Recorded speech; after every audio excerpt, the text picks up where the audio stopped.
tell y'all? You tuning into the best morning show on the globe.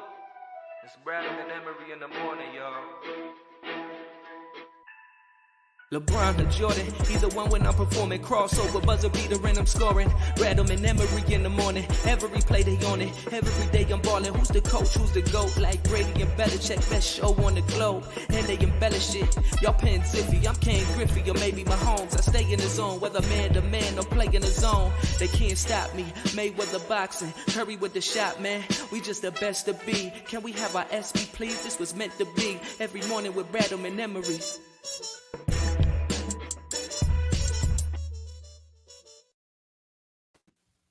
Yes, sir. You know the vibes. Bradham in the morning. Marques, Bradham, Justin, Emery. Yo, that's it, Marcus. I've officially decided I'm getting a stool. Okay. Tired of my name cutting my face in half. Well, I need to remember we're not in the morning anymore. Well, yeah. Oh, yeah. Yeah. We probably for a while. Well, listen. When you've had the same intro for 194 episodes. Yeah, it's hard to break bad. It's hard to break.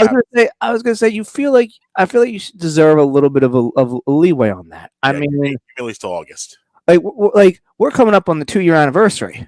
Yeah. What do they say? Do something for what do they say? 7 weeks or something. It becomes a habit or whatever it is. Yeah. Or 6 weeks, something like that. It's to break a habit. Yeah. Well, we got to break a 24-month habit for you. Yeah. Exactly. Well, a 22-month habit or whatever it is. Well, we are. We're sending you to AA, aren't we? In July, and it is getting closer and closer to one of the best times of the year. That's right, my friends. Football season is upon us. I thought you were going to say the kids going back to school. That's a good time too. But football season's upon us. It all collides together. That all works. Kids go back to school. Football season. It all works together. Mm-hmm. Not much going on right now. The first practice lasted a grand total of 58 minutes, and a day off tomorrow. Very, very new league. That's not usually. Yeah. I mean, I was looking at their schedule. They don't practice 3 days in a row the entire training camp. New world. Go on to the Andy Reid 2-a-days. Yeah, gone to that type of lifestyle. Yeah, so just getting underway.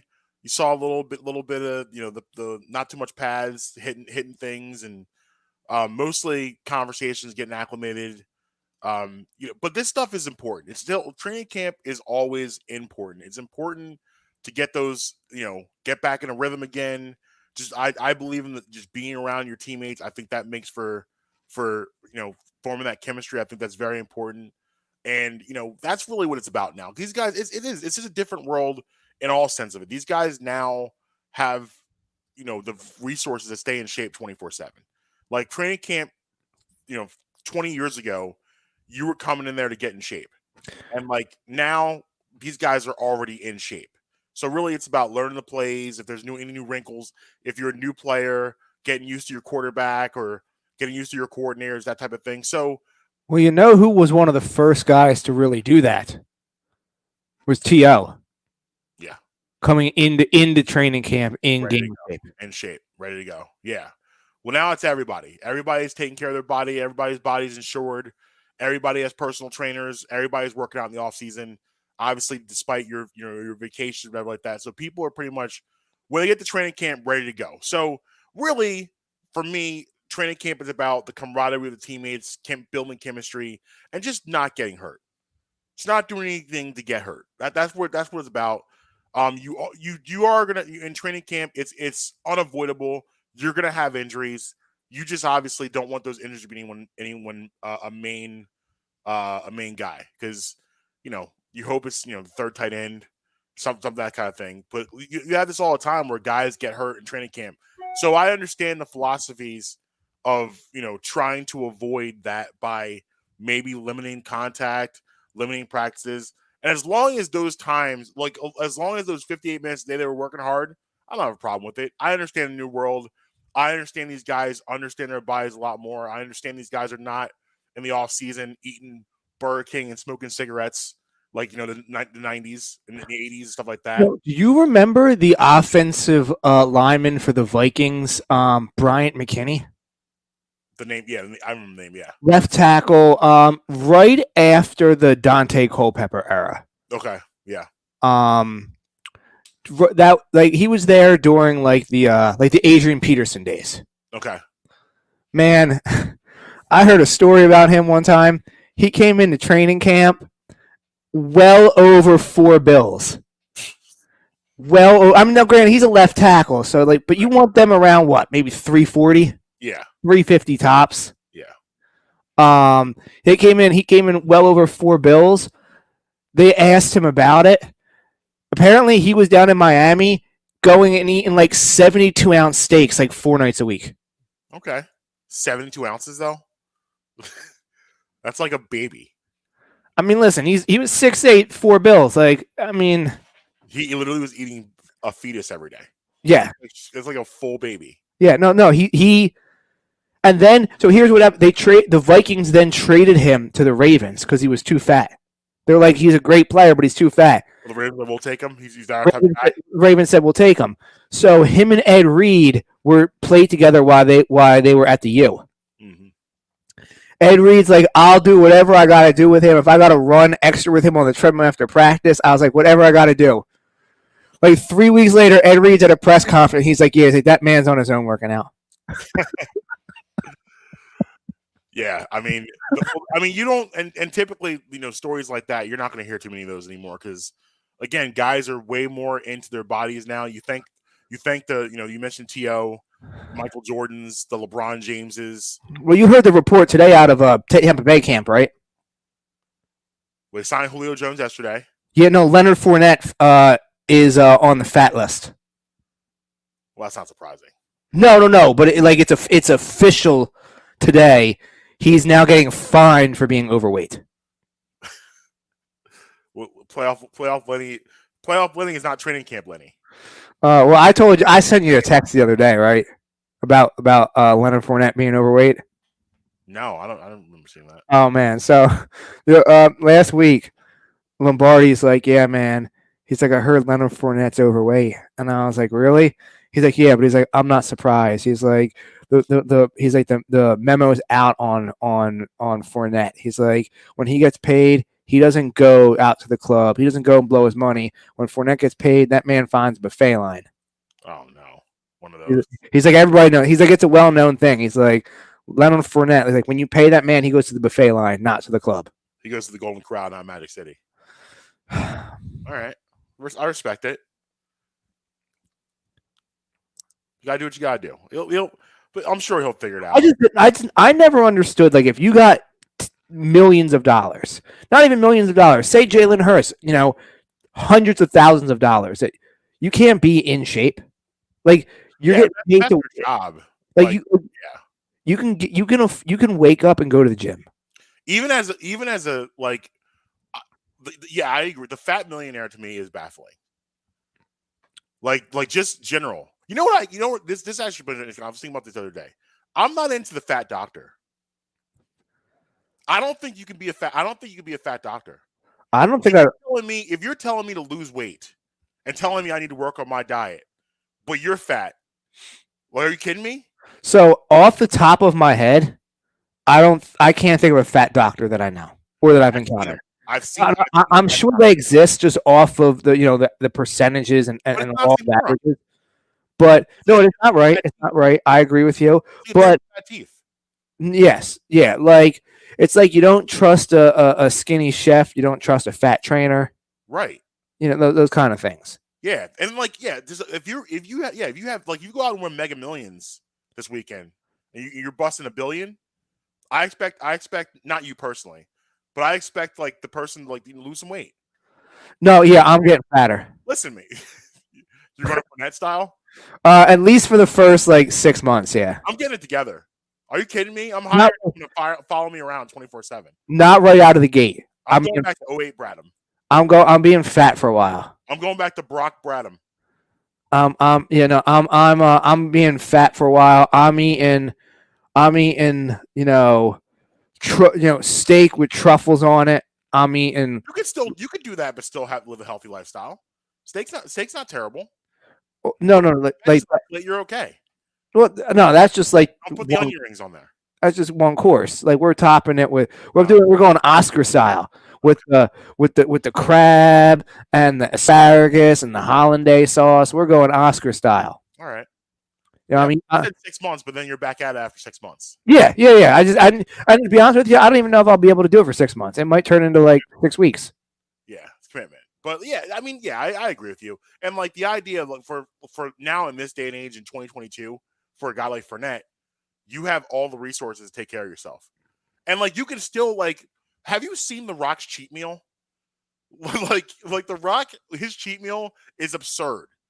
Like the food he eats, but he takes care of himself those other days. Yeah. And he can afford to do that. And like when you're taking care of yourself, you can spoil yourself and treat yourself a little bit. Well, Dirk Nowitzki, he used to say all the time, he's like, on my cheat day, he's like, for breakfast, I'll eat a whole pizza.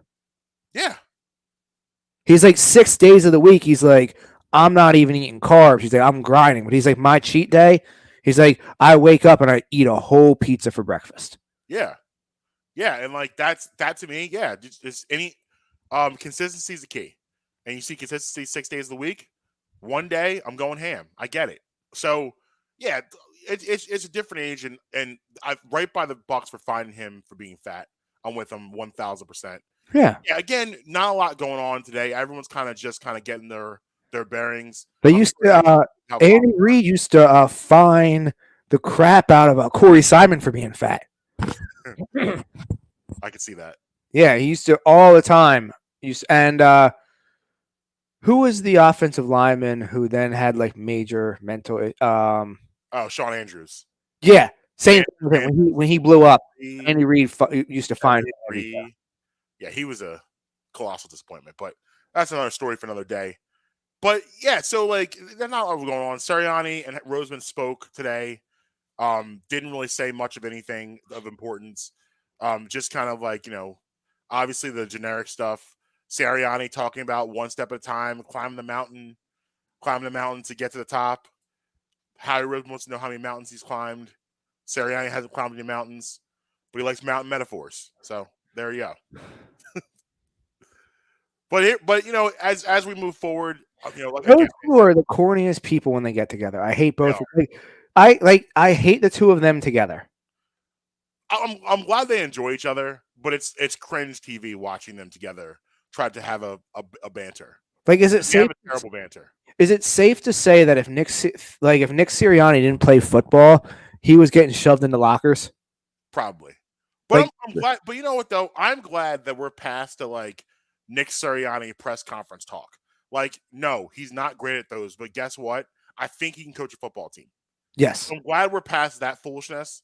And now we can actually focus on part of it was that first one was just so bad. It was really bad, but like I also believe people put way too much stock into that. And I wanted to see what he was going to do out there in the field.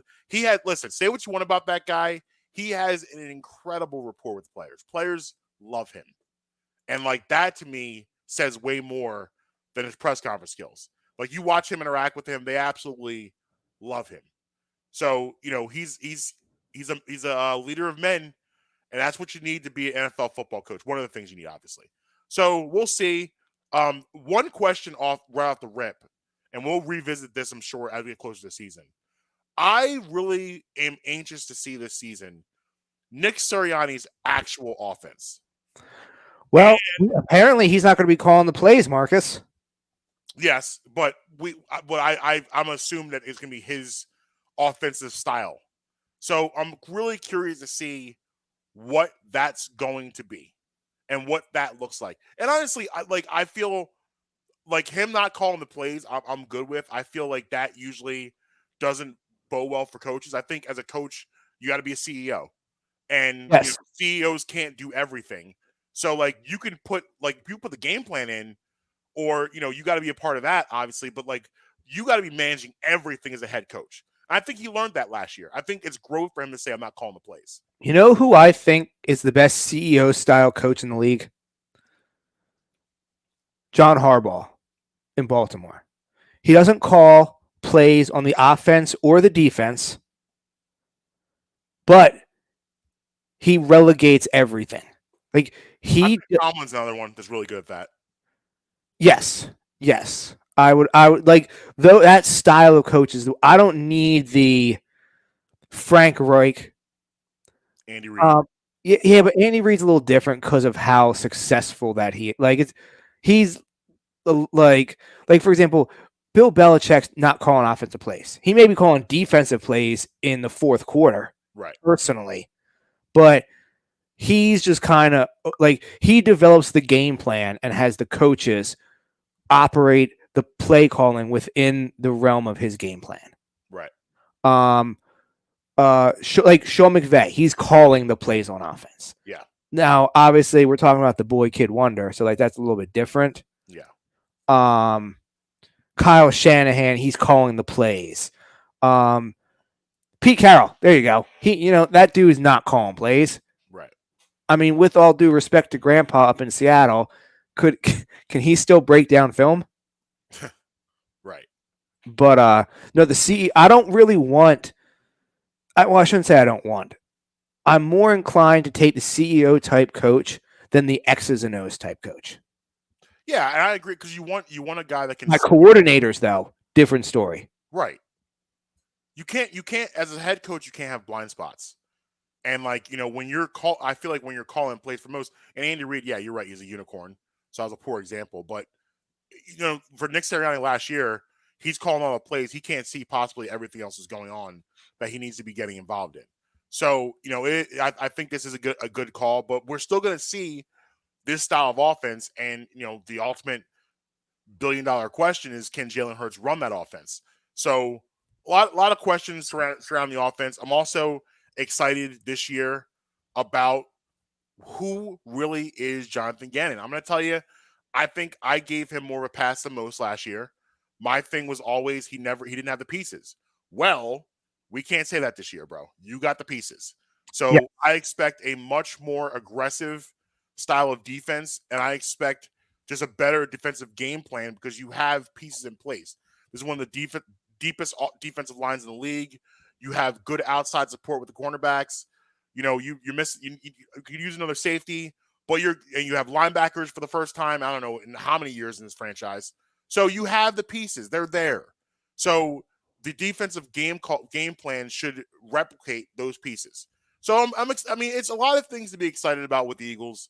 We're coming off a really tough end of the road with the Sixers. And, the Phillies, who currently are, as last time I looked, they're up 7-2. They were a half a game out of the wild card going into today. They should win this game. It should be up 51-47. They'll probably be tied because Cardinals probably play later today. So they'll be tied momentarily. Still keep an eye on that, obviously. They're missing pieces. But it's always a nice shot in the arm when fall rolls around and the Eagles roll into town, especially when you're expecting them to be a good football team. I think all signs are pointing to this should be a good football team. How good they're going to be, of course, depends on number one. That's where we're at with that, and that's where we're going to be with that. And what kind of jump he takes. I think last year we ranked quarterbacks, we had him somewhere at 21, 22. Mm-hmm. That's not going to work this year. Well, have you seen the Athletics quarterback rankings? I have not. Well, we have a dead tie for the 20th ranked quarterback. Okay. And who is? I'm guessing one of them, Jalen Hurts. Yep. You want to take a guess who the other one is? Is it? It's Marcus. We're talking about complete irony. Okay, think about that. So irony. Alabama. No. In the division. Oh, Carson. Yep. They are locked in a dead heat. They're both tied for ranked 20th in the league. That is complete irony. But now take away what you know about Carson Wentz. Mm-hmm. If you're just asked to choose between the two of them, which one are you taking? Carson. He is better. I mean, Carson's 6'5", rocket arm, athletic. Really, I mean, he might like he last year he was 27-7. Yeah, if he speaking, who do you give the edge to, him or Hurts? I think it's close. It's a lot closer than people would care to admit. That's where I'm going with this. Like you take Carson 17. People forget just how much of a beast he was pre-injury. Right. Like, and Even I don't going back I'm to talking about from an athletic standpoint. Like, what was that play? I think it was it Von Miller that crazy play where Wentz spins around, disappeared and ran? Yeah, was that Von Miller that was chasing him? No, I think both plays I'm thinking of right now were Redskins plays. That was Redskins, and then the first game of the season. No, this one was the Broncos game because I was there. They blew the Broncos out. Like, so you're thinking of a different play. I'm thinking of Monday Night Football where he was in a pile of people, and you think he got sacked, and he comes out like out of nowhere and runs for like 30 yards. This one is I'm pretty sure it's against it. It's either Von Miller or Khalil Mack. I remember it's against an elite pass rusher, and Wentz just puts him in a spin cycle. Okay. Yeah, it's definitely closer than people think. Their athleticism. I guess technically it would have to be. It couldn't have been Khalil Mack because that Raiders game that year, Foles played because Wentz was already hurt. It had to have been Von Miller. Yeah. Yeah, I mean, it's closer than people think. Yeah, but anyway, back to my original point, 20 to 21 is not going to cut it. No. For the Eagles to be really successful, you got to get him in that top 15. And listen, here's the elephant in the room. Projecting out this team, making a Super Bowl run, you go back for the last 30 years. 9 times out of 10 is a top 5 quarterback. Mm-hmm. So the ultimate more often than not, it's right. The outcome. Like the Jeff Hostettlers, the who am I think of? The Trent Dilfers, the Brad Johnsons. Brad Johnsons. Like they're few and far between. Generally, it's a Brady, it's a Rodgers, it's a Roethlisberger, it's an Aikman, Manning, it's a Young. Yeah, so a Manning, right? So that's the ultimate question: is will he ever get to that top 5 threshold? And that's the thing. Top 5? Absolutely not. So I don't think so either.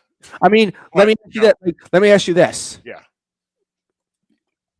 Mahomes, Herbert, Burrow, Watson, Brady, Rodgers. Too old. Well, they're still in that conversation. Yeah, but like in 5 years they're not. Okay, you're talking about projected. Yes. Okay. Like Josh Allen. Yeah. But the thing is, 5 years I think is too long. I think this roster with a really good quarterback. 3 years. If you put Rodgers right now in this seat, they are a Super Bowl contender. Right? Yeah, no, I agree. But I'm saying if you're trying to say Jalen Hurts is going to be can he be a top 5? I'm not saying that. No. That's your question. That's the question you're posing. Yeah, I'm not saying you're saying no. That's the question you're posing. That's why I think that's the question that you're posing. Yeah. Just in his class, I shouldn't say. Well, like his peer. Yes. Burrow, Herbert, Mahomes, Watson, Allen. Already, he's not top 5. Then guys who you think that may be able to pass him: Trevor Lawrence. Zach Wilson. Yeah, potential. Zach Wilson. Justin Fields. The better receiving core. Would you put Dak Prescott in that same, or is he? No, he's too old. He's Carson's generation. Okay. He's more of a veteran. And Dak Prescott at this point. Let me ask you this: would you put Deshaun Watson then in there? Because Deshaun Watson's, I feel like, closer to Carson than he is Jalen Hurts. Yeah, I guess what I mean is Dak Prescott is who he is. And I don't think Dak Prescott's ever going to be. And what you is what you get. He is who he is. Dak Prescott is a 9 through 12, somewhere in that range, depending on what week it is. Like if he has a really good week, he'd be 9. If he has a bad week, he's 12. Kyler Murray is in that category with him, like the same peer group. Got paid. Yeah, I mean, listen, it's just like I don't. Right, I don't want to go too far down the Jalen Hurts rabbit hole. However, that's really the criteria. And it's not me. That's just the law of averages that you got to be. And even if you go back to the Eagles when they won the Super Bowl, they had a top 5 quarterback for 80% of the year. Mm-hmm. So, Nick Foles came in and did the, finish the job. But most of that year, you had a top 5 quarterback, probably an MVP by most people's considerations. So you're going to need Jalen Hurts at some point in the next 2 to 3 years to play that level if you're talking Super Bowl. And I know that's what we all should be talking with a roster like this. I mean, you have an elite receiving core. You're elite at all your skill positions on offense. You have one of the best offensive lines in the league. You have one of the best defensive lines in the league. You have corners. You have linebackers. Everything to this season comes down to the quarterback pretty much. Right. It's good. I mean, and I don't want to I say this all the time, but like people take clips and they hear things. I think that we've been pretty fair in the Jalen Hurts discussion. I know I was really frustrated after that Tampa Bay game, rightfully so, because that was awful. And then when you have the defensive coordinator for the other team and players in the other team, Shaq Barrett, talking about how this guy can't read a defense, that's alarming. Well, here's the biggest upset about that. Here's the biggest concern for me personally is that when you read Jalen Hurts's scouting report coming out of Oklahoma, the same question marks you had then are still major question marks now. Of course, yeah, 1,000%. And that worries me that after 24 months in the league, you have no improvement. Or marginal improvement, not enough. And I don't want to hear, it's only his second year. Well, no. This is his third training camp. He's going into his third year. He is eligible for a contract extension after this year. He will be seeking Kyler Murray type money. He needs to be held with his feet to the fire this year and held accountable for everything. If you want that $200 million deal, like his agent is eyeing up, we got multiple first round picks next year for a reason. Right. And we did at going last season at some point, I actually read scouting report in the air. And I think I read it after the Tampa Bay game. And everything that was in that scouting report, you saw it play out in the Tampa Bay game. Because it wasn't keeping his eyes on the field, went through his first read, decided to run afterwards, can't do really anything to his left. It was so many things that were just we were looking at it, you're like, well, it was kind of like when we read the Ben Simmons scouting report. It was like, whoa, this is literally who this person is still to this day. So it's just a little tough because you have what should be a Super Bowl roster. Yeah. That could be held back by the most important position in sports. Mm-hmm. And also it's tough because we like him. Like, there's nothing not to like. I don't want him to not do good. No one here is saying, no one wants this kid to fail. I would love to be wrong. The best case scenario for all parties involved is that he's a beast. Yeah. Is that he comes out and he's just a beast and the team will go as far as he can. But I mean, look at the law of averages. How often you have a guy going into year 3, the 20th ranked quarterback in the NFL, jumps all the way up to 5.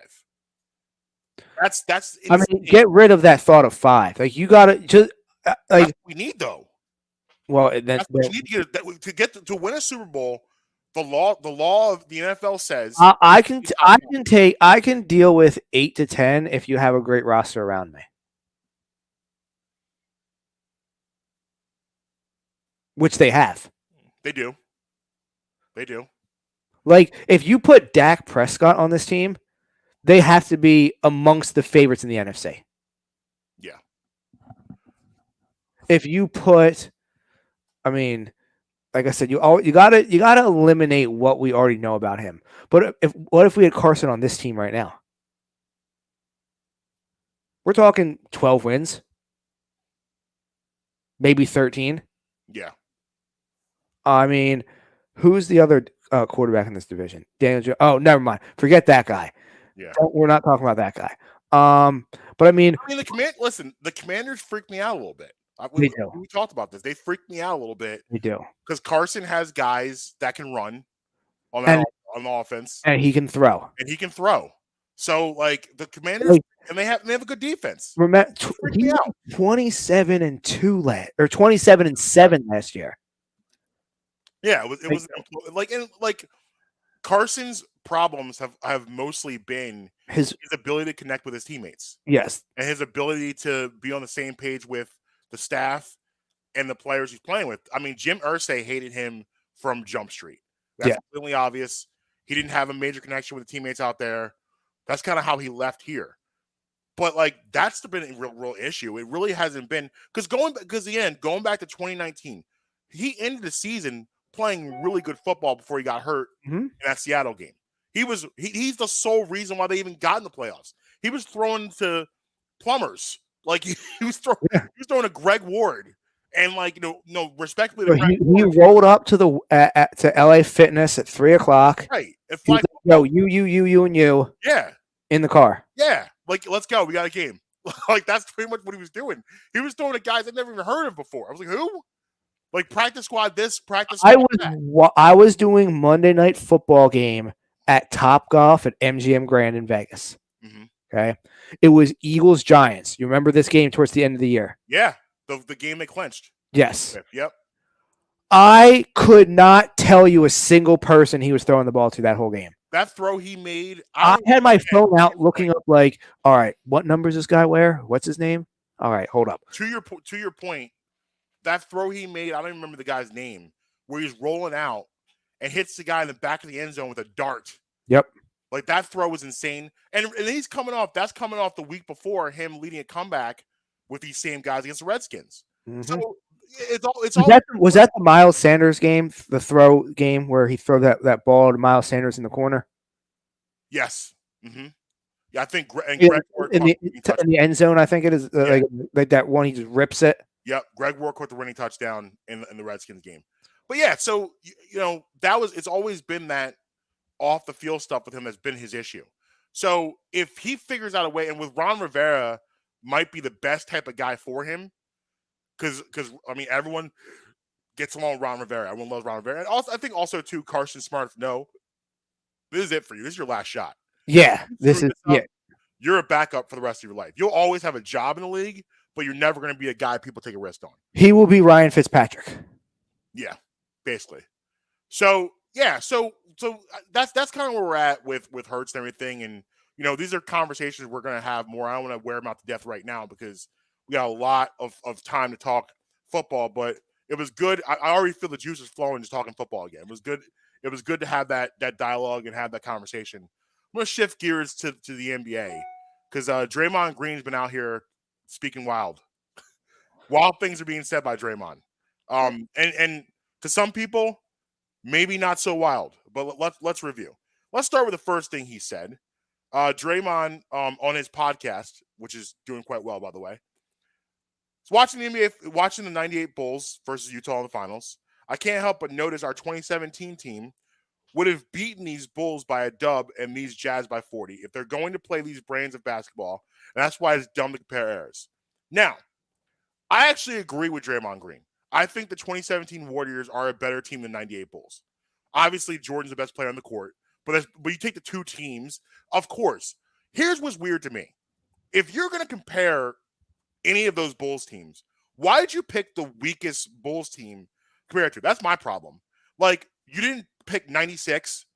You didn't pick 92, 91, 93, 97. You picked literally the team that Scottie Pippen missed half the year, Robin's in Vegas. Like, that to me didn't make any sense. I think it's much more of an interesting conversation with those teams. For me, I think the best two Bulls teams of those three-peats were 92 and 96.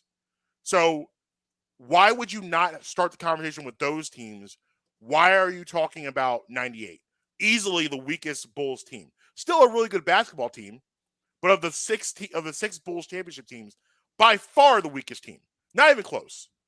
Not even close. And again, it's right off the bat, you're missing Scottie Pippen for 4 months.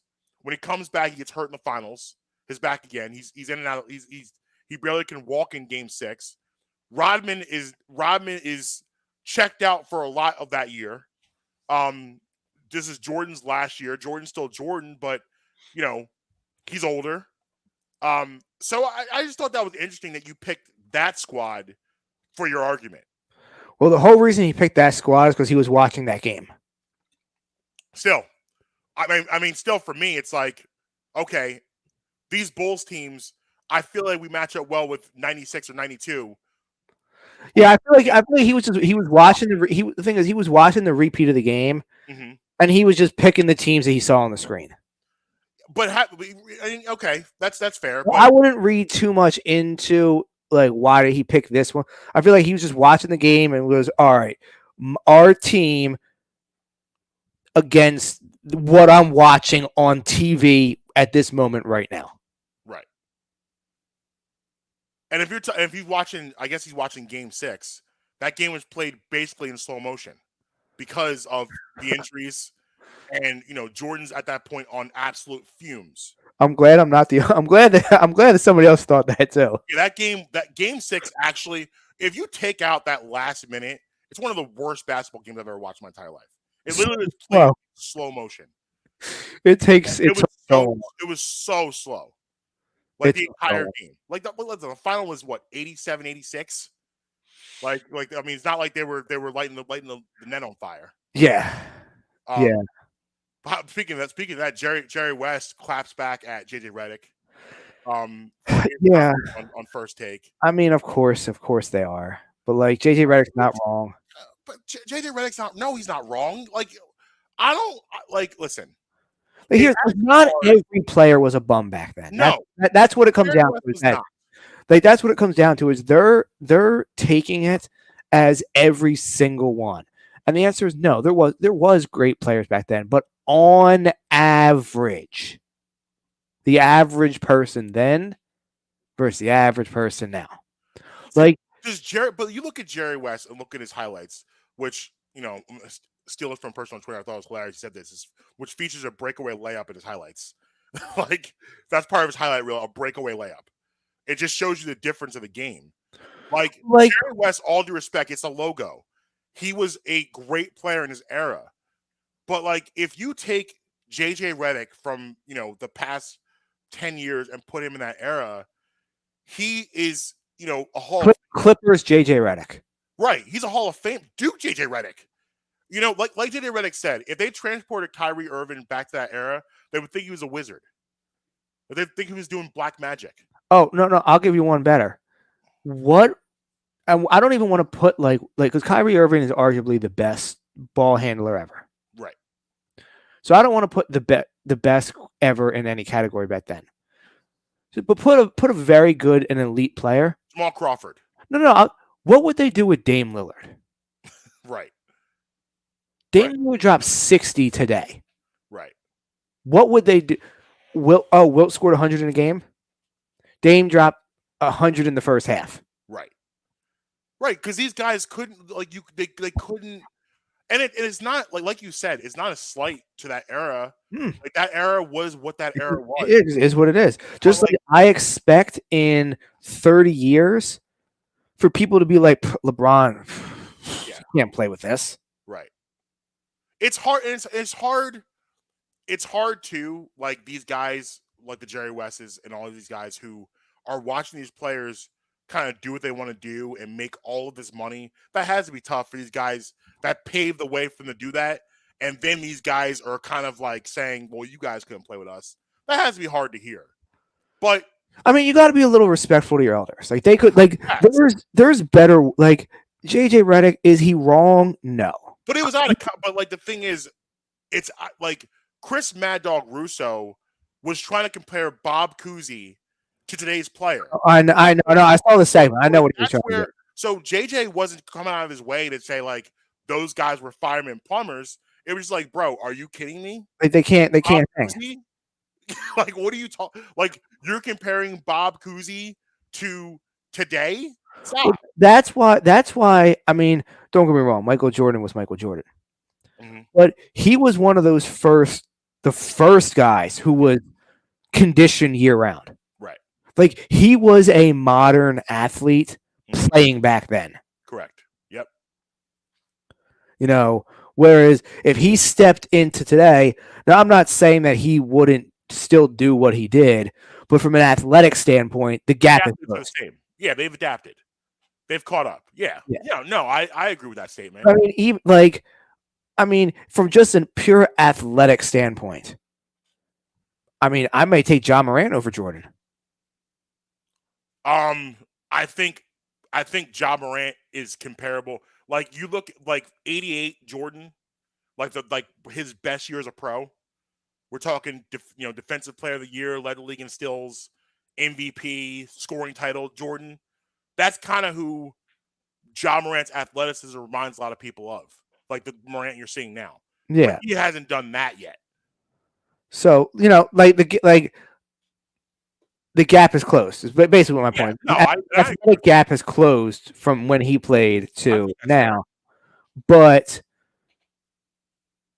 he still would have been able to do it today because he was today's athlete playing back then. Correct. So back to Draymond. Yeah. He is looking for a max contract. His statement is basically that I deserve a max. 5 years? Is that what he's looking for? Yeah, I guess his max would be 5 years.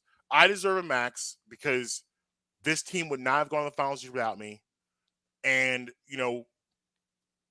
paraphrasing here, but this run basically wouldn't happen without me. Does Draymond Green deserve a max contract? While he's not wrong, the answer is no. He's not wrong with what he said.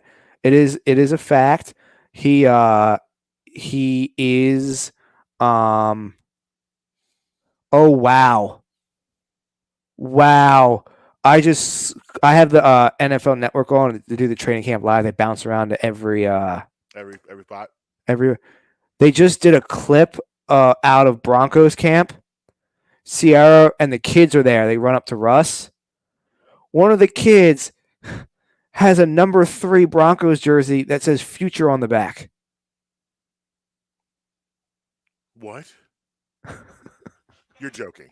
I kid you not, Marcus. I kid you not. Future? It said "Future" number 3. Obviously, he wears number 3. It said "Future," a Broncos jersey. I'm not touching that. That's a wild move. Let me see if I can dig up the picture real quick, and I'll send it to you. Okay. Actually, I can totally dig it up. What am I talking about? Just rewind. Modern technology. Yeah, there it is. But I'm sorry, that threw me off. What was I even saying? Draymond. So while I agree that they don't make the run without him, I also don't think he's deserving of a max contract. What's he, 34 years old? Is he that old? 32, 33? 33. Early 30s. Came out 2012. I think he was a 4-year guy. I think he was a 3-year guy. But 3? So that puts him like 31, 32. In his early 30s. Yeah. He's in his early 30s. So I can't imagine he's going to see the end of his max deal. And his skills are diminishing faster than Stephen Clay. Stephen Clay, I would say, yeah, I'd give them a max deal at this age. Draymond's skills are deteriorating at a much quicker rate than the other two. And on top of that, my man can't shoot. So no, he's not deserving of a deal, despite of a max deal. I don't know where his contract sits. If he's on the last year of his deal, obviously I think he deserves a new contract if that's what the case is. Not a max deal, despite the fact that what he said is correct. I think Bob's got to do the right thing here and give him that max. Just for the fact of the contributions. Like, they're not going to do it. And this is probably going to end badly now and poorly in Golden State, which is a shame because I would have loved to see, Steph, Clay, and Draymond right off of the sunset together. It's a great story of all that homegrown talent and what they turned it into. Their dynasty, obviously one of the best in the NBA history. It's a shame it's going to end poorly because of this, But if I'm Bob, I do the right thing. I give him max. Right now, does he deserve a max contract with his play right now? No. But sometimes you got to reward people for what they've done for your organization. Draymond Green, a 4-time All-Star, 2-time All-NBA, 7-time All-Defense, 1-time Defensive Player of the Year, 2-time gold medalist, 4-time NBA champion. His resume speaks for itself. And like, I feel like it would be kind of like BS if you reward Steph, you reward Clay, but you don't reward him. And like Draymond Green is the heart and soul of that organization. He's Beanie, like I said, I want P.J. Tucker to be Beanie Siegel here. He has been Beanie Siegel for the past 10 years for them. Well, would it be possible to like give him max money but not max years? I don't know. Like that's a question for an agent. Yeah, like I would give him like max money for say 3 years, but I'm not giving him the 5-year super max. Yeah, and maybe that's a compromise. Maybe you can do that. Give him the max money for a 3-year deal or something. But he deserves something. They got to do something for him because again, you have Jay-Z and Kanye. You have them out there and Steph and Clay, but Beanie Siegel has done all the dirty work for you guys for 10 years, and like he's been a ride or die. I mean, sacrificed. Listen. You can make an argument that one of the reasons why Draymond Green's shot has deteriorated so much is because he hasn't really had the ability to constantly shoot. Remember, Draymond Green 6 years ago was a pretty good, not a bad jump shooter. Wasn't terrible. Marcus, check your phone. What's that? Check your phone. Things didn't start to get weird until I haven't got anything yet. All right. Things didn't start to get weird until when Kevin Durant showed up. So now Steph needs shots, Clay needs shots, and Kevin needs shots. And Draymond, we don't need you to shoot. So then, his shot kind of goes by the wayside a little bit because you can shoot all the practice shots you want. It's those game shots that keep you ready and not knowing you're not going to get the ball. What Draymond's become really good at is reversing that ball to the other side of the court, setting those incredible picks for Steph, Clay, and Kevin Durant. That's pretty much his role. And then trying to lock down the other team's best offensive player. And that in today's NBA, that deserves a max to me for all of those contributions. So I would like to see him get it. I don't think it's going to happen. I think because he's already had. Listen, they were whispered about trading him a couple years ago. There was also the incident with Kevin Durant, the incident they had in the court, and he had to go in Bob's office, and they had it out in there. And there's been a lot of disagreement. So I don't know that the Warriors management sees it the same. However, they should. And honestly, it will be really sad if this ends poorly. And it doesn't end with Steph, Clay, and Draymond all having their jerseys retired as Warriors and retiring, similar timeline, all being there for each other. I don't want this to turn into like, a Ray Allen situation with the Celtics and, Kevin and Kevin Garnett. Because, here's the deal. Draymond's that type of guy that if this ends poorly and he has to leave, he's gonna go and try to come back and assassinate everybody. That's how he's gonna be thinking. Yeah, I don't. You don't want that. No, we don't want that. I don't want that as a basketball fan. Obviously, I'm not a Warriors fan, but as a basketball fan, I don't want that. Do the man right. Give him his money. Like I said, I'd give him max money, but not max years. Yeah, I see. Money's not the issue for me. I think he deserves every penny. Yeah, it's the years that gives me pause. I hear you. All right, so let's shift gears. Did you get that picture yet? I have not gotten it yet. Oh, it's taking so long. Oh no, I did get it. Hold on, here we go. But as okay, are you sure this isn't Photoshop? No, I watched it. It's on. I watched it. I mean. I don't even have an explanation for this. I'm gonna assume, what I'm gonna assume is maybe Future got it for him. But but I don't know. This whatever it is messy. There's no explanation that comes across with it not being messy. Could you imagine it's the first time he saw it and he looks on the back and says, "Yeah, what is this?" Yeah. What? Yeah, it's weird. But so I want to shift gears. We have about 10 minutes left. Saul. Yeah, what go to the future. Future Saul. Yeah. Still scamming. It was a little. I liked how it was informative, but it was boring. So there's 3 episodes left. Yeah. I could have used this episode like last season. Where the hell is Walt at? Well, we get our first reference. Yes. We get our first reference and mention of Walter White. So Obviously from the future. Right. So, Yo, Jimmy, talk about playing the long game. Yeah. Like, but that's how he is, though. That's how he thinks. Like he's just like Slippin' Jimmy is a different type of cat when it comes to these scams. I mean, like he's bringing that man Cinnabons for a good 6 months. Easy 6 months. Easy. And then the dude's mom on the Right. wheelchair, the electric wheelchair scooter, like clipping it. Ingenious. Yeah, he really is. He's what they call a dangerous mind. Yes. He really is. And it's interesting to see how that works. But yeah, I see your point. I probably could have used this episode last season. It's just I just feel, and listen, the next 3 episodes will be like movies. It's gonna be an hour and a half. So there's still a lot of time for me to feel better about this season. Right now, I'm on the fence. You had that great opening episode, and now you've had 2 kind of like crossover episodes, and this isn't really and again, it's the problem is that that second half of season 5 of Breaking Bad, every episode was whoa. So we're looking for that now. That's kind of how Vince Gilligan has done things. I watch Better Call Saul to watch Mexican drug lords fight each other. Facts. Not to see a Cinnabon manager in Nebraska.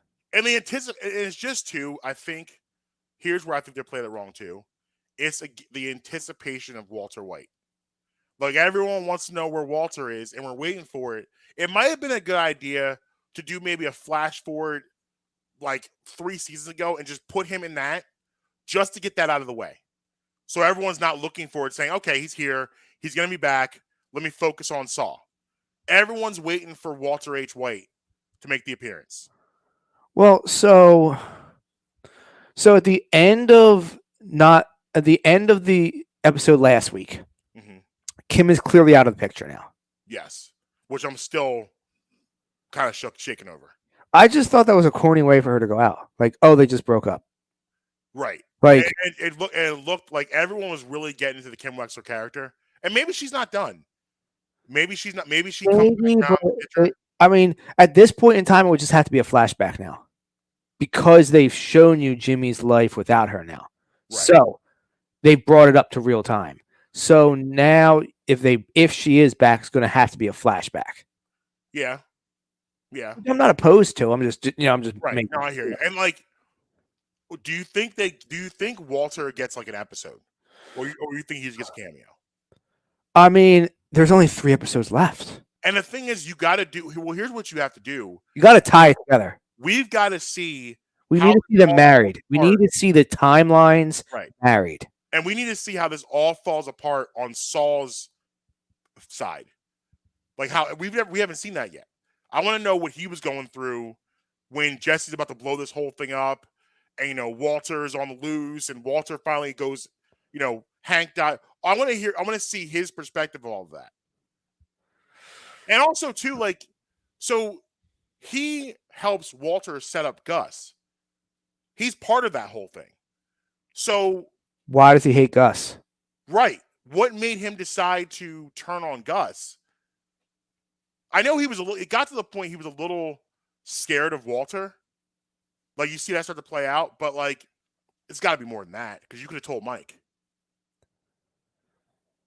Yeah. Because Mike would have taken out Walt. If Mike knew, he would have taken out Walt. Because Mike said it plenty of times, we had a good thing and you ruined it. He said that over and over again ad nauseum. He never liked Walter. He worked with them out of necessity, not because he wanted to. Yes. So you know, the thing is Mike's the ultimate foxhole guy. yeah. Like if you want Very low guy. a dude in the foxhole with you, you want Mike. So Agreed. he definitely would have done what he had to do. So and Saul and Mike have a pretty good relationship. So it is strange he never went to Mike with these concerns. So So yeah, so what we need to did see all of that. so So we got what 4.5 did hours Gus left. do to Saul to make him Right. We have 4.5 hours because it'll be 3 episodes. I'm sure it'll be an hour and a half each. So we got about 4.5 hours to make this make sense. Got a lot of work to do. But I'm excited. at least I trust Vince Gilligan and Peter Gold to make it happen.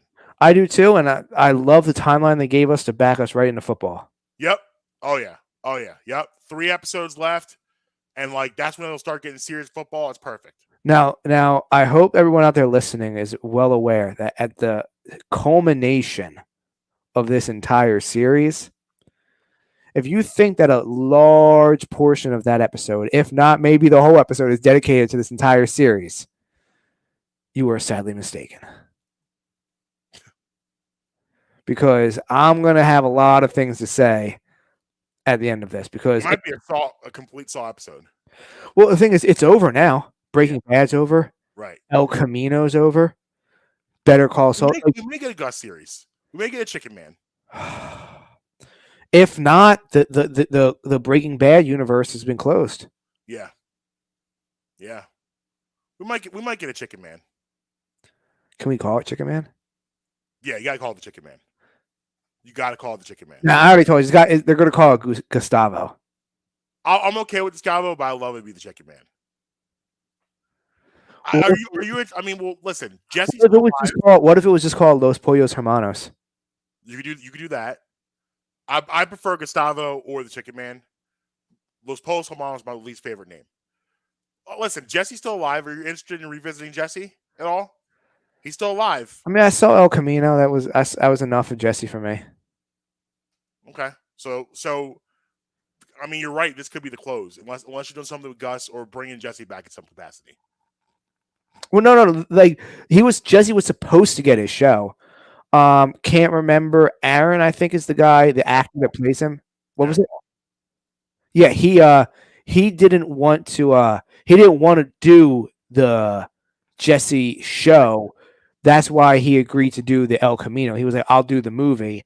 I'm not willing to commit to the series. Well, things might be different now. He's done nothing really since then. But he's old as hell now. So yeah, I'm sure at that time he thought he was going to explode off of that, and he was at the time he was a white hot name, but he really hasn't done much of anything since that era. Things might be a little different now for him. He might decide, you know what? You know, that AMC check might look pretty good right about now. Exactly. So I mean, listen, anything Breaking Bad, like I say, I don't want to see Jesse again, but if you show me a nice trailer, I'm probably gonna be in. Yeah, it's just like I said, you know, I mean, what other characters besides Gus and Jesse would get their own show? Unless you interesting characters, unless you went and did like a show about the story of the Salamancas. But yeah. But I don't know if I want to do all that. That's why you'd have to create. So and at that point in time, then I'm just watching a Mexican drug cartel show. Yeah, we're just watching Narcos. Yeah, maybe Hank, but Hank. But now this is it's a cop show. Yeah, so I don't know, and we already saw how he busted Walt, so yeah. We don't need to see that again. Yeah, we know his end, so we know how it ends. Yeah, I don't need that. Maybe Marie shoplifting. I like that. Well, you know what? I like to see what Skylar's up to. No, I hate her. I hate her too, but I like to see Skylar and Walt Jr. The adventure of Skylar and Walt Jr. Skylar might be my least favorite character in the history of TV. Maybe you do a Jesse show, but you get updates on what they're doing, what Skylar and Walt Jr. and all of them doing. Maybe he tries to make amends for them. I don't know.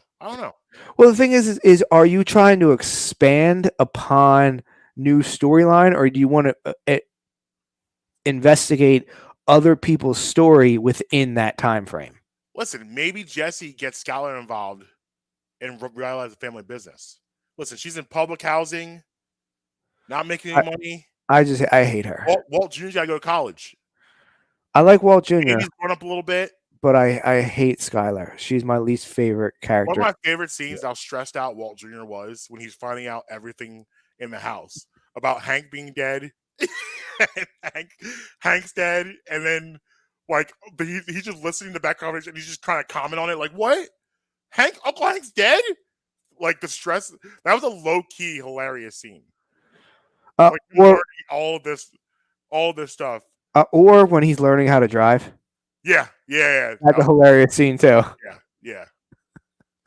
But more to come. I'm sure we'll be revisiting that. But real quick before we get out of here, did you know that the actor that plays Hector Salamanca is a Temple guy?